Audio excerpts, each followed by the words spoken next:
donner le goût de la lecture aux enfants et ainsi pour lutter contre l'illettrisme, on s'est dit qu'un des axes les plus intéressants, c'était de les rapprocher du livre et donc de la bibliothèque. Donc on a travaillé en fait avec les bibliothécaires et les publics pour développer une mallette pédagogique innovante et accessible afin de leur faire fréquenter la bibliothèque.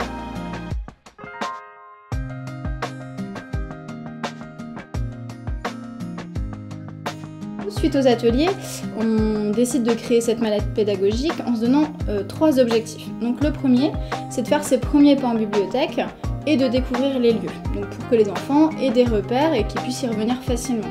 Le deuxième, c'est de créer un vrai lien humain avec la bibliothécaire, qui a une place essentielle dans l'activité. Et le troisième, c'est que les enfants comprennent qu'en fait la lecture, c'est pas une obligation de principe, mais qu'en fait le livre, c'est un moyen pour eux de répondre à leurs besoins, que ce soit de rêver, de s'évader, de répondre à leurs questions ou même de faire une recette de cuisine en fait. Suite à cette première phase, on adapte un peu l'animation, on la valide et on décide de travailler avec un designer pour créer la mallette pédagogique.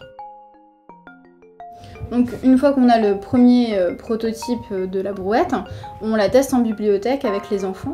Donc des enfants qui sont dans des situations toutes très différentes, en situation de handicap, arrivés en France depuis moins de 2 ans, dans un contexte social difficile, mais aussi des enfants dans des écoles beaucoup plus classiques afin de créer une brouette pour le grand public mais en prenant en compte les besoins des plus fragiles.